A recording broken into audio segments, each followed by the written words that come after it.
Buenas tardes, hermanos, que el Señor les bendiga. Amén. Amén. La gracia del Señor esté siempre, siempre sobre ustedes, sobre la iglesia del Señor. Me voy a poner los anteojos. Ayer tuve un accidente, se me cayeron los anteojos y se me quebraron, así que después tuve que ponerle un parche con la gotita y no me resultó, así que si se me caen los anteojos, ahí oren para que no se me caiga nada. No, pero ya puse un reclamo y vamos a pedir el cambio, la modificación. Ya. Tienen en sus manos, ¿cierto?, la predicación de hoy. Vamos a ponerlo así mejor. Ahí está, la predicación de hoy día. Este tiempo de... ¿Alguien la tienen todos? ¿Sí? ¿Le falta a alguien alguna predicación? A ver acá. Ahí está. Algo me pasó aquí que se me pegó la... Voy a pedir un poquito de paciencia porque... ¿Dónde está la cosa? Porque... Ya. El archivo se me había perdido de la predicación. Esperamos un ratito, ahí está. Perfecto. ¿Cómo se llama el sermón? El título del sermón es... Iglesia Antioquía será llamada. Es una pregunta.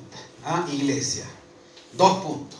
Es como cuando decimos, iglesia, ¿qué crees? Y usted dice, creo en Dios Padre Todopoderoso. Es nuestra confesión de fe. O si no, iglesia, ¿cuál es el fin principal del hombre? ¿Y qué respondemos? El fin principal del hombre es glorificar a Dios y gozar de Él para siempre. Y así tantas otras. ¿Cuál es la regla que Dios nos ha dado? ¿Cierto?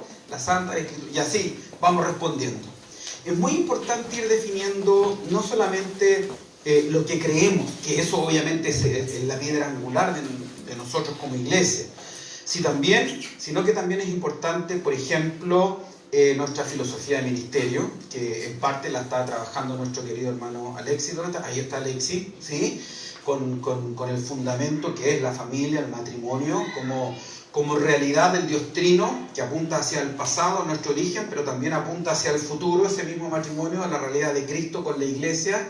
Por eso el matrimonio apunta hacia nuestros orígenes, que refleja el Dios Trino, la comunidad, ese Dios uno que es plural, una sola carne. Por eso el matrimonio es una sola carne, porque habla de la unidad de Dios y la pluralidad de Dios, ¿sí? Pero también apunta hacia el futuro, esa relación que tendremos en profundidad con Cristo, la novia, la esposa y nuestro esposo, que es Cristo. Pero también es importante tener insumos. ¿Para qué está la iglesia? ¿Hacia dónde apunta la iglesia? Leamos entonces lo que nos dice Hechos 13 del 1 al 3 con respecto a la iglesia de Antioquía. Continuaré los próximos domingos obviamente con Éxodo, ya estamos en Éxodo 5, pero es importante ir amarrando e ir entregando nuevos elementos que van enriqueciendo nuestra visión y nuestra misión. Había entonces en la iglesia que estaba en Antioquía profetas y maestros: Bernabé, Simón el que se llamaba Níger, Lucio de Cirene, Manaén el que se había criado junto con Herodes el tetrarca, y Saulo. Todos ellos, dice, y ministrándose estos al Señor y ayunando, dijo el Espíritu Santo: apartadme a Bernabé y a Saulo, o el apóstol Pablo, que es el mismo, para la obra a la que los he llamado. Entonces, habiendo nuevamente ayunado y orado, les impusieron las manos y los despidieron o los enviaron. Oramos. Gracias, Señor, por esta tu palabra. Háblanos, Señor, y permítenos, Padre, no solamente aprender principios, no solamente aprender lecciones, no solamente aprender ejemplos, sino, Señor, a entender y a desarraigar desde la misma Escritura el bendito Evangelio y a beber de él. Amén. Para nosotros, Señor, ser edificados por la gracia sola que tú has concedido a tus escogidos. En el nombre de Cristo Jesús, amén. Aquí algunas preguntas. ¿Estamos buscando una visión para nuestra iglesia? ¿Estamos buscando? Por supuesto que sí. Número 2, ¿deseamos conocer el propósito de Dios para nuestra iglesia?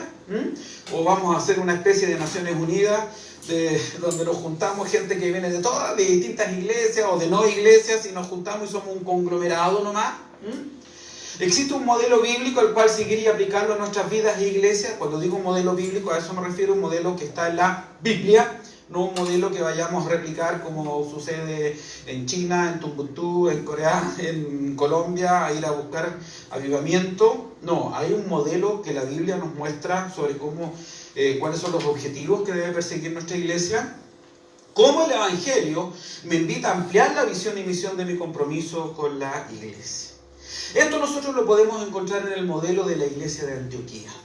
Antioquía era una iglesia muy relevante, fue tan relevante que hasta el día de hoy está llamada como el patriarcado, que es una sección de la iglesia ortodoxa, del patriarcado de Antioquía. Antioquía con el tiempo empezó a crecer, a desarrollarse a tal grado que se levantaron hombres de Dios profundos. De hecho, el apóstol Pablo era de esa iglesia. El apóstol Pablo no era de Jerusalén. El apóstol Pablo se sujetaba a la iglesia de Antioquía. Ese era su consistorio. Ojo, Pablo no era el pastor de la iglesia de Antioquía. Antioquía era gobernada por un conjunto de ancianos, por un grupo de líderes escogidos a la usanza de la congregación de las iglesias, escogidos por la iglesia, los cuales eran los que guiaban y dirigían a la iglesia. Había una pluralidad de ancianos. Volvamos a leerlo, dice allí entonces la iglesia que estaba en Antioquía, profetas y maestros. Esto en resumen, es un resumen. Obviamente habían apóstoles, profetas, evangelistas, pastores, pero más que nada lo hace en términos de resumen. Profetas, es decir, hombres que exhortaban la palabra, y maestros, hombres que puntualizaban y enraizaban y echaban raíz sobre esa palabra.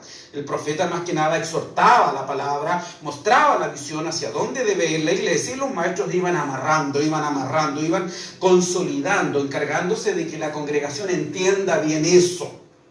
Y dice que los menciona Bernabé, Simón, Lucio, y también estaba obviamente Saulo y tal vez otros más. Más adelante habla de evangelistas. Entonces el apóstol Pablo no era una especie de obispo en esa iglesia, único, exclusivo y excluyente, al cual todos debían someterse. Con eso echamos por tierra inmediatamente el sistema de gobierno episcopal. Un mini papa, un pequeño papa que gobierna y hace y deshace, un mini rey en la iglesia. Eso no es bíblico. Eso no es bíblico. Había un conjunto de personas. Sin embargo, era una iglesia que no solamente se caracterizaba por su gobierno, sino que era una iglesia que, cuentan los historiadores, que estableció un sistema de interpretación bíblica. De hecho, se habla mucho de una forma de interpretar la Biblia que nosotros los presbiterianos no compartimos, que es hacer alegoría de la Biblia. Por ejemplo, si yo voy a tomar un texto de la Biblia, y voy a leer, por ejemplo, que un cordero era sacrificado, yo quiero encontrar que ese cordero o ese becerro tenía 4 patas, y digo, bueno, hermanos, aquí el cordero era sacrificado en el altar y tenía 4 patas, eso es decir, y ahí están los 4 evangelios, hermano, tenemos que pararnos en los 4 evangelios, y tenía este cordero 2 ojos, por lo tanto, el espíritu de sabiduría y el espíritu de revelación. No sé, han escuchado muchas veces ese tipo de sermones que parecen magos que del sombrero sacan un conejo, y dicen, yo a veces me pregunto, que es muy común en estas iglesias de onda apostólica profética, sacan cosas y yo digo, ¿pero de dónde lo sacó? No, es que Dios me lo reveló. La iglesia de Antioquía era totalmente contraria a eso. La iglesia de Antioquía se estableció un modelo histórico gramatical. Ellos interpretaban la Biblia conforme la misma Biblia se iba interpretando. Nosotros no interpretamos la Biblia de manera antojadiza. No es lo que Dios me iluminó por ahí, un sueño que tuve, una visión que se me ocurrió, o un sentir. Algo es que yo siento. No sé si a veces han conversado con gente que usted los confronta con la palabra y la palabra dice claramente, no cometerás adulterio. ¿Ya? Por ejemplo, no cometerás adulterio. Y este hermanito que, no, es que yo siento otra cosa, pastor, es que yo siento que Dios está conmigo, yo lo siento. Hermano, Dios no nos habla por los sentimientos, Dios nos habla en su palabra, en su bendita palabra. Y la iglesia de Antioquía se caracterizó por eso. La iglesia de Antioquía cuenta la historia que 100 años después de que fue fundada, 100 años después, ya en el siglo II, era una iglesia de más de 100.000 miembros, que tenía más de 3.000 pastores. Es decir, fue una iglesia que floreció, fue una iglesia que creció a través de las décadas, de la enseñanza. Esto no es magia, no es de la noche a la mañana. A través de mucha oración, si se dan cuenta, oraban y ayunaban. Por eso a veces me dicen, ¿y de qué sirve el ayuno? ¿Sirve para algo el ayuno, pastor? Bueno, analiza la historia de la iglesia de Antioquía. Fíjate que ayunaron y mira lo que pasó después. De ahí salió apóstoles, evangelistas y salieron tremendos hombres del Señor. Es importante una iglesia que ora, que busca al Señor, que ayuna, ¿cierto? Que busca la presencia del Señor. Y esta era la iglesia. Cuando uno analiza los orígenes de esta iglesia, en Hechos capítulo 11, de ahí empieza más o menos la cosa, que lo vamos a ver ahora, se da cuenta que ya no se hablaba más, ya no se habló más de la iglesia de Jerusalén. Hasta el capítulo 11, la iglesia de Jerusalén, donde el pastor era Pedro, Santiago o Jacobo y Juan, que eran los líderes, nuevamente, no había un pastor, no había un papa, no había un obispo, no había un apóstol que así deshacía. Era un colegiado. ¿Estamos aprendiendo eso? Hay un colegiado, un equipo que trabaja detrás y que se mueve. Bueno, esta iglesia de Jerusalén fue siendo eclipsada por Antioquía. El Señor se empezó a mover en Antioquía. El Señor empezó a dar bendición en Antioquía. Por eso yo quiero decirte que la pregunta es, iglesia, ¿vamos a ser llamados como Antioquía? Yo quiero advertirte, esta predicación ha sido rechazada por muchas iglesias. La iglesia de Antioquía miraba hacia afuera. La iglesia de Antioquía miraba al Señor, miraba con visión, era de amplitud, no se miraba al ombligo. No era una iglesia egoísta, ególatra. No era, dirían los teólogos, una iglesia centrípeta. ¿Sabes la diferencia entre centrípeta y centrífuga? Sí. ¿Qué hacen las centrífugas? ¿Ah? ¿Cierto? Hacia afuera, hacia la derecha, ¿cierto? Sí, ¿cierto? ¿Cómo es la cosa? Tangencial. Eso, aquí tenemos físico, matemático, toda la cosa. Acuérdense que para mí las matemáticas soy nulo. Para mí 1 más 1 es empate. Eso es 1 más 1. ¿Ah? Entonces, 1 por 1, 11, no, tal vez empate entonces. ¿Ah? Y la visión centrífuga es al revés, es hacia ¿cierto? Centrípeta es hacia adentro, centrífuga es hacia afuera. Y eso va a ser la gran diferencia. Entonces la iglesia de Antioquía fue una iglesia que incluso empezó a tener muchas características. Número 1, era una iglesia que glorifica a Dios en medio de la crisis.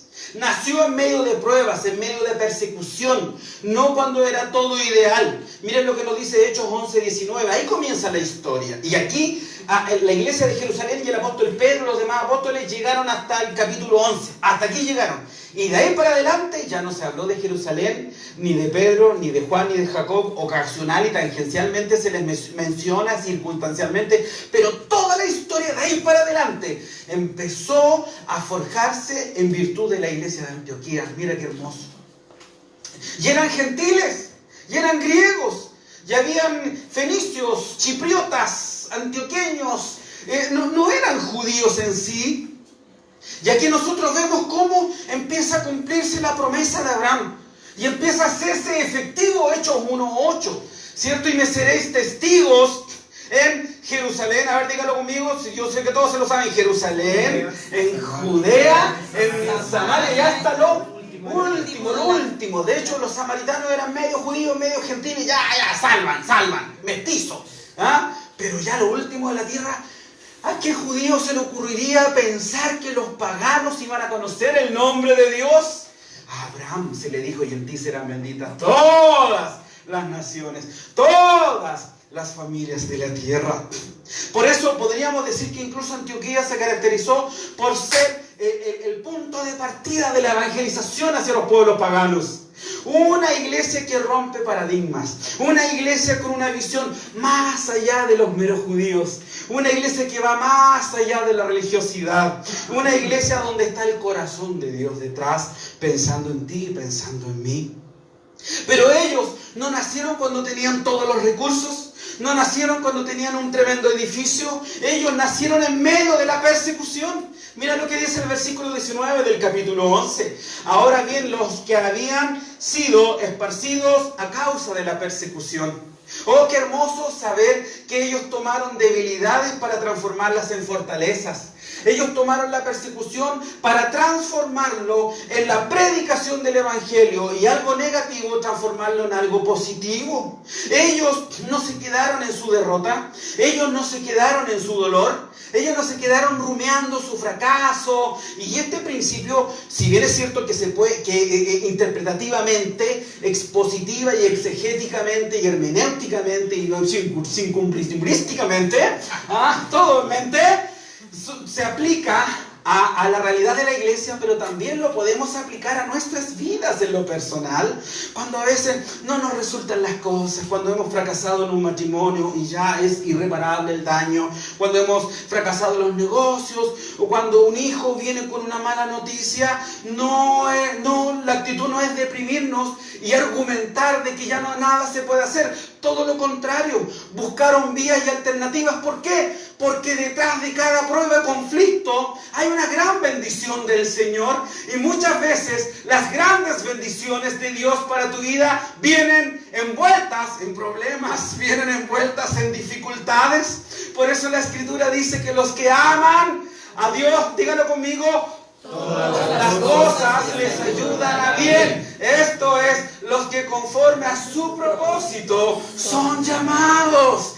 Hay buenas nuevas. ¿Qué significa evangelio? Buenas nuevas siempre. Siempre. Y como dice ese viejo dicho que decían los abuelos, aunque esté nublado, sobre las nubes hay un sol que siempre brilla y no deja de alumbrar. La gracia de Dios brillará sobre su iglesia, independiente las pruebas, las dificultades, las persecuciones, las muertes, el sacrificio de Esteban, la muerte de Esteban. Por eso dice que hubo, con motivo de Esteban, pasaron, incluso dice, hasta Fenicia, Chipre y Antioquía, no hablando nadie la palabra, sino solo los judíos, porque esa era la primera orden, hablar primero a los judíos, esa era la orden.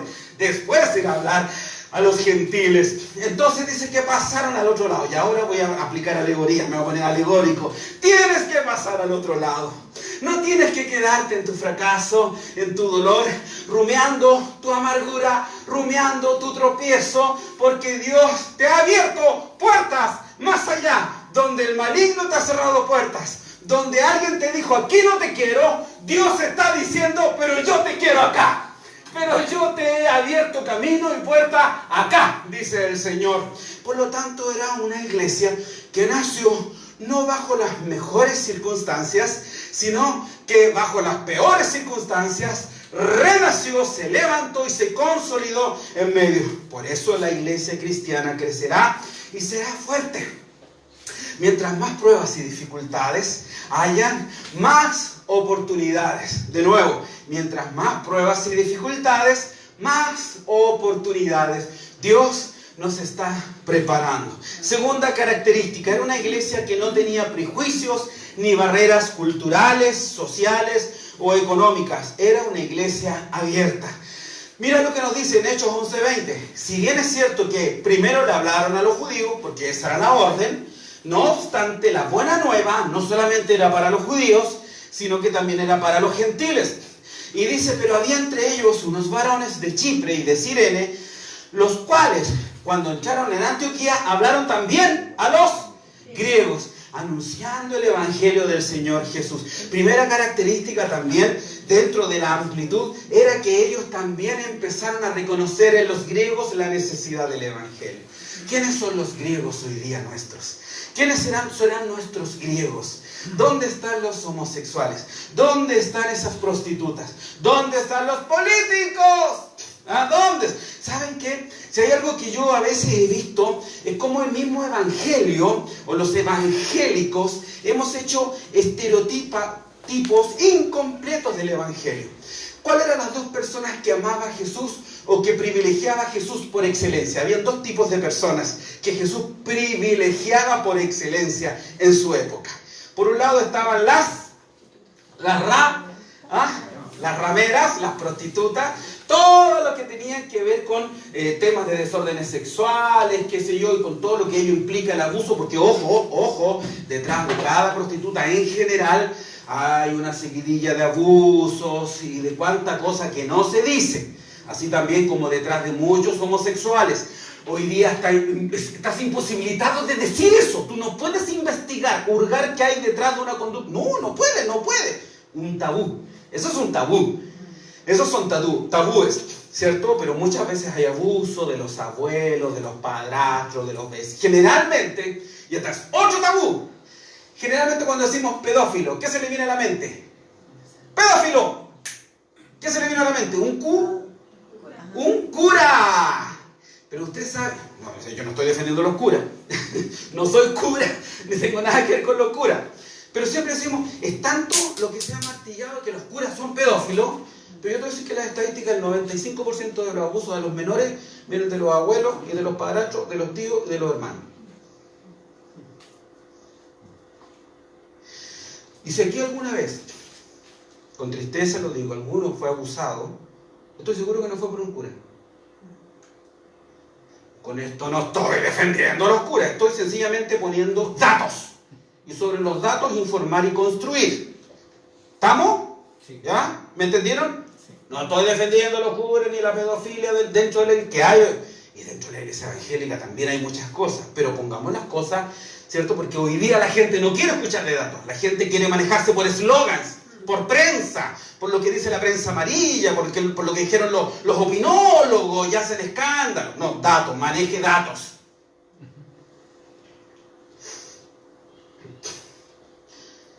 ¿Y cuáles eran las otras personas que Jesucristo tanto amaba y aceptaba? Los publicanos. ¿Y quiénes serían los publicanos hoy día? ¿Quieres saber? ¿Quieres saber quiénes serían los publicanos? Los Luxich, los Piñera. No, pero tenemos una mente tan izquierdoide, izquierdizante, que miramos a un rico y al tiro se nos viene esa falsa mentira del sumacero, Yo soy pobre porque tú eres rico, o tú eres rico gracias a mi pobreza. Jesucristo iba donde todos los tramposos, los que se hicieron millonarios, ricos, a costa del pueblo, y les decía, yo quiero ir a tu casa. Y llamó incluso a uno de sus apóstoles, Mateo, el recaudador de impuestos, un publicano, un traidor. Y Jesucristo lo llama como apóstol. Si hoy día estamos en lo mismo. Pero el Evangelio nos invita a predicarle a todos. Amén. A un político corrupto, ladrón y miserable. ¡Ah, ese es el Evangelio, la buena nueva de Cristo! ¡A todos! Por eso esta iglesia también debiéramos tener. Y no solamente clases sociales, sino que también distintas razas y pueblos. Mira lo que nos dice el versículo 1 del capítulo 13. Yo les dije, les profeticé. No lo veo. Ah, que no tengo los lentes. ¿Dónde está? Allá estaba. Gracias. Como en la antigüedad. Yo sabía, si siempre me pasan estas cosas. Pero ando con unos de repuesto. Ah, no, pero esos están pelados. Espera un segundito. ¿Esto fue ayer, cierto, Reina? Ayer. Ahí está. No, ahí nomás. Ahí no, voy a leer con el izquierdo.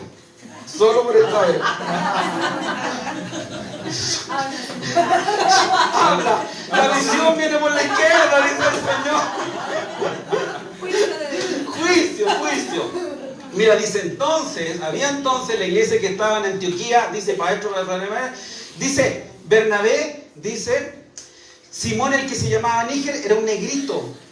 Si se le llamaba Níger era porque era de Níger. Él era un negrito. Imagínate un consistorio. Me encantaría tener el consistorio un haitianito, un colombiano, un peruano, ¿cierto? Un brasileño.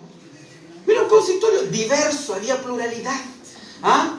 Dice Lucio de Cirene, que también de Cirene también eran de color. Manaén, el que se había criado junto con Herodes, el tetrarca. Sí, Herodes, el que mandó a matar a Jesús. Ese Herodes se había criado con él. Es decir, era un pituco. ¿Ah? Era un tipo de clase alta, que vivía en palacios, se crió junto a, tuvo la educación de Herodes. Probablemente pudo haber sido hasta un candidato a ser rey. Y dice, ¿y qué más estaba? ¿Y qué más estaba? Saulo, ¿cierto? Este doctor en la ley, un experto. Entonces era una iglesia maravillosa, era una iglesia diversa, era una iglesia cosmopolita, pero con un mismo Señor, un mismo Dios. Por eso la Escritura dice, ya no hay judío ni griego, no hay esclavos ni libres, no hay hombre ni mujer, porque ahora todos vosotros sois uno en Cristo Jesús. Entonces nuestra tendencia o nuestra parte de nuestra visión es abrazar y aceptar al extranjero, a todos los tipos de extranjeros. Muchas gracias. Esto está bueno. Gloria al Señor. Gloria al Señor. Amén. Debemos ser una iglesia entonces inclusiva, bajo la luz de la palabra, porque ahora somos uno en Cristo Jesús. En tercer lugar, una iglesia que discipulaba, adoctrinaba, enseñaba y formaba líderes. Y aquí voy a echar abajo el mito de Jesús. Miren, escúchenme esto. ¿Han escuchado esto? Es que Jesús no es religión, es una relación. Ya, mentira. Mentira. Eso no es verdad. Religión tiene que ver con un conjunto de creencias, de doctrinas y de enseñanzas. Hay dos conceptos, uno malo y uno bueno. El malo es que efectivamente yo por mis obras y por mis méritos no voy a llegar al cielo. Yo no voy a comprar mi salvación a Dios. No hay nada. La mala religión es aquella que te dice, diga Ave María, 4 Padres Nuestros, tantas indulgencias, paga esto, paga lo otro, hace esto, cómprate la salvación y cómprate el perdón de Dios. No, eso no es bíblico. No por obras, para que nadie se gloríe. Pero también el apóstol Santiago nos enseña que la verdadera religión y sin mácula es esta: encargarse de las viudas, de los huérfanos, de los pobres y de los necesitados. Y ahí emplea la palabra trescos, que es religión. Y esta iglesia se encargaba de la doctrina, de estudiar, de ser discipulados. Es más, esta fue la iglesia, pongan atención, esto es súper importante, esta fue la iglesia la que le puso el párele al apóstol Pedro cuando no fue capaz de callar a los judaizantes que andaban circuncidando a los cristianos, que andaban exigiendo que se cumpliera la ley. No tengo tiempo, pero te voy a contar un poquitito. Si tú te vas a Hechos capítulo 15, si avanzas un poquitito más, 2 capítulos más, a Hechos capítulo 15, se había armado una pelotera en todas las iglesias, porque adivina de dónde venían los judaizantes, los fariseos que se habían convertido, pero todavía no entendían el evangelio, todavía, como algunos no saben aplicar la gracia del Señor a sus vidas. Entonces, los mandaron de Jerusalén, adivina dónde, a Antioquía, a esta iglesia.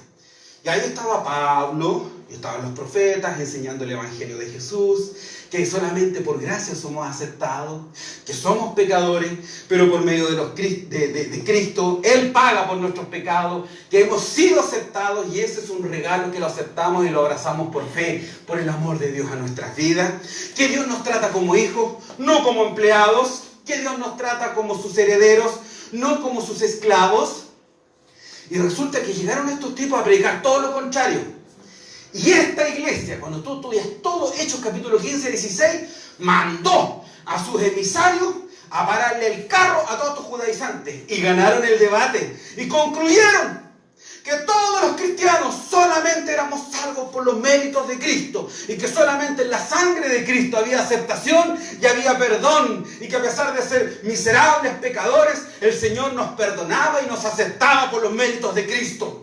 Y la iglesia de Antioquía fue la que por esa vez pudo defender. Fue como la primera reforma que hubo. ¡Aleluya! Gloria al Señor. ¿Me están siguiendo, no? ¿Me están siguiendo? Sí. Fue como la primera reforma. Fue como el primer Lutero, los primeros Calvinos, los primeros Luteros. De aquí salieron y viajaron a Jerusalén. Y le hicieron al apóstol Pedro. Así no es. ¡Wow! Y una iglesia con orígenes muy pequeños. Por eso no te fijes en dónde estamos, que tenemos, que falta, que nos falta, que la cuestión que allá. Céntrense en la palabra. Miren lo que nos dice Hechos 11:26. Y se congregaron allí todo un año con la iglesia y enseñaron a mucha gente. Su característica no solamente era que oraban y ayunaban. ¿Lo estamos haciendo? ¿Ah? ¿Lo estamos haciendo? Sino que también enseñaban la palabra. Y mira lo que nos dice el versículo 1. Había entonces en la iglesia que estaba en Antioquía profetas y maestros. ¿Y de qué sirven los maestros si nadie los va a oír? Nadie los va a escuchar. Y por eso con el consistorio vamos a conversar una propuesta para levantar una mini academia que dure un día a la semana o cada 15 días aquí en este lugar para empezar a reforzar más. Un hermano me decía, ¿cuándo vamos a estudiar más? Yo le dije, sí, no te basta con lo que te ha enseñado el hermano Alexis. Dice, sí, por eso mismo quiero aprender más. Quiero aprender más. Qué hermoso. Que nos podamos, que como iglesia, ¿cómo nos llamamos? Iglesia reformada. Esa. Antioquía. Ya, por esta vez, ya, ficción. No. Con cualquier nombre. Árbol de vida le gusta al Alexis. Árbol de vida. Árbol de vida. ¿Sí? El que habita la sombra del Altísimo morará bajo el que habita el abrigo del Altísimo morará bajo la sombra del Omnipotente. Una iglesia que se caracterizaba, imagínate, número 1, entonces, transformar la adversidad en oportunidades para crecer y para levantarse. Número 2, una iglesia diversa, cosmopolita, con amplitud de visión. Número 3, una iglesia que se centraba en la palabra y en la enseñanza, que no dejaba de estudiar la palabra del Señor, porque esa palabra renueva tu mente, es la buena nueva para ti. Cambia tu corazón, cambia tu mente. Por eso la Escritura, cuando nos dice, si en esto pensad, sería algo digno de buen nombre, todo lo puro, todo lo honesto, todo ¿qué más? Eso está en Filipenses 4. Todo lo afable. Dice, en esto, ¿y en qué estás pensando tú? ¿En qué estás pensando? ¿De qué se preocupa tu mente? Por eso nuestro Señor Jesucristo nos enseñó y nos dijo, y conoceréis la verdad, y la verdad te va a hacer libre. Cuando conoces el Evangelio, hasta tus pensamientos cambian de depresivo, prejuicioso, acomplejado, triste. El Señor viene con su buena nueva. Por eso yo siempre predico y digo, nuestra lucha espiritual no es una lucha de poderes. No es que es el poder de Dios y los ángeles de Dios en contra de Satanás. Eso es dualismo. Eso es dualismo. Te voy a hacer un juego. ¿Hagamos un juego? Un juego de antónimo. Blanco. Colo. Chico. Diablo. Dios. No. Ángel. Criatura. Satanás es una criatura. No es divino, no es todopoderoso, no es omnipresente, omnisciente, todo sabio, infinito, eterno, inmutable. ¡No! Dualista. Era para el ejercicio. Era para el ejemplo. Ángel. Es la contrapartida. Es un ángel caído, no es un Dios caído. ¡Aleluya! Tenemos un Dios grande, todopoderoso, salvador, que nos salvó para siempre y está con nosotros. Amén. Gloria al Señor. Ay, Señor, que tenemos que estudiar más. Cuarto, voy terminando. ¿Están cansados? No. Una iglesia que deja herencia. ¿Sabes por qué? Hoy, mira, había un cafecito ahí. Alberto, tráeme ese café, por favor. Señor, dame ese cafecito, por favor. Muchas gracias, Alberto. Señor, ¿ustedes conocen el sexto punto del calvinismo? Ya han escuchado 5, ¿cierto? ¿Y el sexto lo conocen? El café irresistible. No, es un chiste interno, David, no te preocupes. Es un chiste interno. Algún día lo entenderás, algún día, hombre. Ahí vamos a hablar en su momento. Cuarto punto, ya vamos terminando. Una iglesia que deja herencia. En la iglesia de Antioquía fue la primera vez que se nos llamó, dice en Hechos 11:26, ya a los discípulos se les llamó, léalo conmigo, cristianos por primera vez. Oh, qué hermoso. ¿Y quién los llamó? Si dijeron, hola, yo soy cristiano. No. La gente los llamó cristianos. Porque la gente pudo ver en ellos una diferencia, que eran distintos. ¿Estos no son judíos? ¿Qué son? No, tampoco son griegos, no son como los griegos. No andan con las especulaciones filosóficas y hablando cuestiones que nadie entiende y que a nadie le interesa. Pero tampoco son judíos que nos andan mirando como inmundos, así como cerdos asquerosos, porque los judíos eran así, muy racistas. Estos aman. Estos tienen su identidad no en su raza, no en su sabiduría, como dice la Escritura, porque los griegos buscan sabiduría y los judíos buscan poder, más para nosotros Cristo, poder de Dios y sabiduría de Dios. Hay aceptación. Estos son cristianos porque siguen a Cristo y se definen en función de Cristo, no en base a lo que tienen. No andan por la vida demostrando ser alguien en base a su riqueza, a su conocimiento, porque ellos han encontrado su aceptación, su amor profundo y se encuentran felices porque encontraron un Dios que los ama de verdad y porque su fuente infinita e inagotable es Dios que los ha aceptado. Ellos también aman de verdad, sin mérito alguno. Amén. Cristianos, porque son de Cristo. ¿Qué eres tú? ¿Eres cristiano? ¿Te llaman cristiano?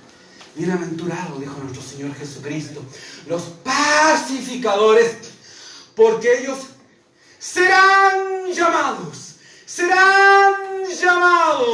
No dice se autodenominarán, se llamarán a sí mismos, serán llamados hijos de Dios. Porque el buen árbol es conocido por sus frutos.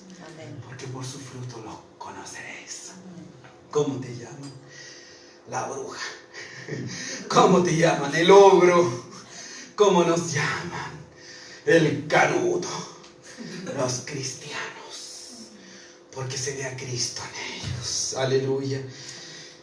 ¿Qué herencia le queremos dejar de aquí a 100 años a nuestros hijos? A Aloncito, a Héctor Benjamín, a las niñas, a Samuelito. ¿Qué herencia?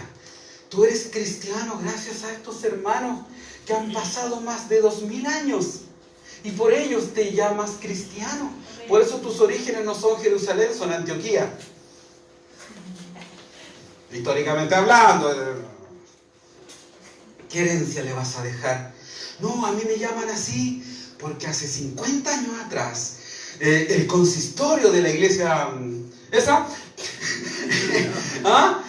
nos enseñó la palabra y el hermano Nexi le da con el matrimonio y la familia y el pastor Mate le da con el evangelio de la cruz y el hermano Damián ahí andaba y el hermano Antonio también y ellos hicieron algo tan grande que nos pudieron diferenciar del resto. Mientras había una iglesia que se caracterizaba por robar plata, con un obispo que robaba dinero, no estoy mencionando nombres, no digan, ¿no? Y otra iglesia se caracterizaba por predicar puras tonteras. Ellos quisieron ser fieles en medio de la prueba, de la dificultad, y levantaron su voz en contra del imperio que quiso dominar la iglesia, imponer el aborto, imponer el matrimonio homosexual, y ellos fueron fieles y se levantaron en base a la palabra del Señor. Yo quiero ser de esa iglesia. Yo quiero ser de esa iglesia. Aleluya. Quinto, una iglesia que generosa, que ofrendó a los mejores hombres que tenía. ¿Sabes quién era? Uno de sus pastores, si no era el más bacán, el apóstol Pablo. Y de repente el Espíritu Santo dijo, apartadme a Pablo y a Bernabé para la obra. En otras palabras, ya no van a escuchar más a Pablo domingo a domingo. Ya no lo van a ver en la semana. Ya no estará. Porque ustedes lo van a ofrendar. Y lo van a mandar a las misiones. ¡Al mundo! Porque yo los escogí a ustedes. No para que se deleiten en Pablo o en alguno de los grandes apóstoles. Porque más vale dar que recibir. ¿Estamos dispuestos a ser generosos? ¿A ofrendar lo mejor que tenemos? ¿Estás pensando en tus hijos para las misiones? Si un día el Señor te dice, apártame a Samuelito, apártame al Aloncito, apártamelo para la obra que lo he llamado. Entender que somos una iglesia de destino, que estamos llamados a afectar, y más adelante lo vamos a ver, al mundo entero. Y esta es la verdad, y es una iglesia que cambió el globo terráqueo. Por favor, muéstrame la imagen, querida Marcelita. Mira lo que nos dice en el punto 6, versículo 16, capítulo 16, versículo 9. Dice, y se le mostró a Pablo una visión de noche. Un varón macedonio estaba en pie rogándole y diciendo, pasa a Macedonia y ayúdanos. Ese es el mundo entero. Acerca la imagen, por favor. Quiero mostrarte algo para ir concluyendo. Pablo, aquí está más cerca, por favor. Pero si yo tenía en el puntero, mi bolso. El bolso, ahí está, en el puntero, permiso, perdón.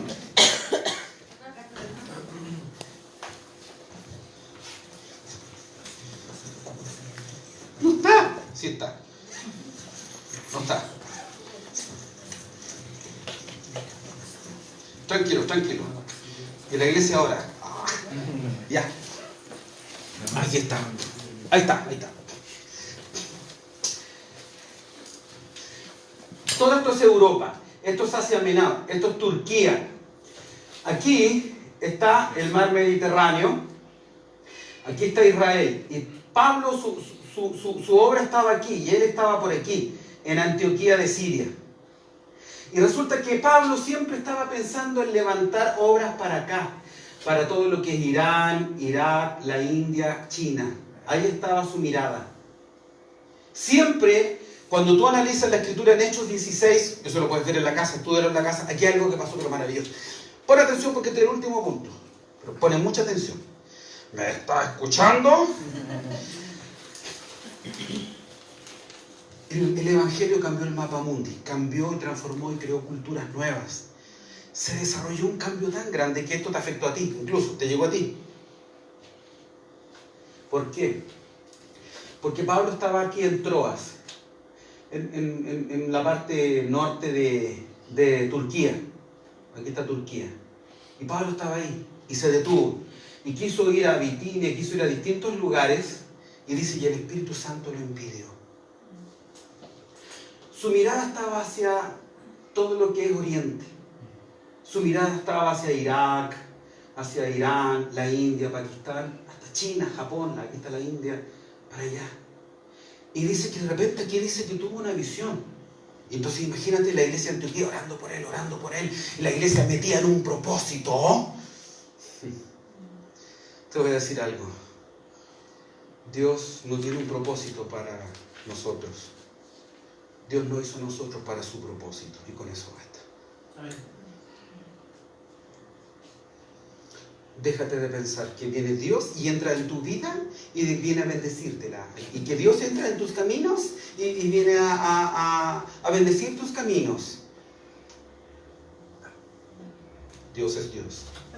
Y Él te toma a ti y te saca de donde estás y te pone en sus caminos. Por eso dice, si alguno quiere ser mi discípulo, niéguese a sí mismo. Tome su cruz y sígame. No puede jugar a bandas medias. Mateo 12:30, el que no es conmigo contra mí es, y el que no junta desparrama. El Señor te llama hoy día a entrar en sus caminos y en su propósito. Y no te arrepentirás. Amén. No te arrepentirás, porque Él es vida eterna y Él es bendición. Y Él da vida nueva. Y Él hace nuevos corazones, nuevos matrimonios, nueva familia. Un nuevo comienzo en Cristo Jesús. Amén. Y el Señor te está llamando esta mañana o esta tarde para que le entregues tu vida completamente.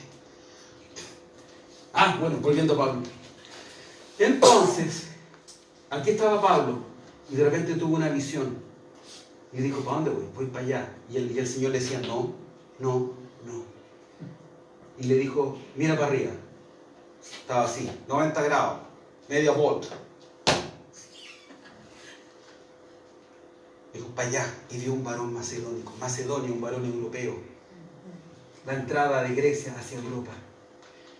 ¿Qué había ahí? Puros bárbaros, paganos, sacrificio humano, incesto, pedofilia, endogamia. Estaba embarrada, todos se comían unos con canibalismo. Estaba toda la embarrada. Esa Europa era... De hecho, los griegos y los romanos a ellos les decían los bárbaros. ¿Vieron la película? ¿Cómo se llama la película esta? ¿Gladiador? ¿Cierto? Cuando el español y tuvo que ir a donde los bárbaros y ahí salían como unos vikingos en un bosque así, como Asterix y Obelix, una cuestión así. Eso eran. No cachaban nada. Si el foco de atención era esa zona, eso era el mundo desarrollado de la época. Y el Señor le dice, no, para allá no. Para allá. Y desde esa vez, el mundo cambió. Porque el cristianismo y la civilización cristiana... Oiga, hermano, que acá se acabó el mundo. Que vino Cristo. Y esa vez el cristianismo empezó a penetrar a Europa. Nunca antes los gentiles, los paganos de acá, habían oído hablar de la buena nueva de Cristo. Y Europa fue alcanzada con el Evangelio. El Evangelio llegó a los europeos. Y de los europeos, achique el mapa, por favor. Vuélvalo a la imagen. Y de ahí el Evangelio llegó acá y llegó acá. Y ese día, con esa visión del varón macedónico, el Señor estaba pensando en ti, en mí, en Chile. ¿Y sabes dónde comenzó todo? Con una iglesia que oraba y estudiaba la palabra, dispuesta a romper toda barrera cultural, racial, clasista. Una iglesia en sintonía con la buena nueva de Cristo. Una iglesia dispuesta a negarse a sí misma. Iglesia, Antioquía será llamada. ¿Dónde está el foco de congregarte aquí? ¿Qué estás mirando? ¿Estás pasando al otro lado? ¿O sencillamente te estás quedando? Como cualquier otra iglesia que pasa sin pena ni gloria. Cristo Jesús, desde el cielo, fue enviado como el misionero por excelencia a dar su vida y ganar el mundo para Cristo. Y hoy día estamos aquí tal vez, pero nuestra mirada hacia dónde está ahora. El Señor quiere nuevamente que completemos todo lo demás. Y yo sueño con una iglesia misionera hacia el mundo de los políticos, hacia el mundo de los empresarios, hacia las culturas, hacia todo el mundo. Como lo dice Habacuc 2:14, porque la tierra será llena del conocimiento, de la gloria del Señor, como las aguas cubren la mar. Y la misma idea se repite en Isaías 11:9, porque la tierra será llena del conocimiento del Señor, como las aguas cubren la mar.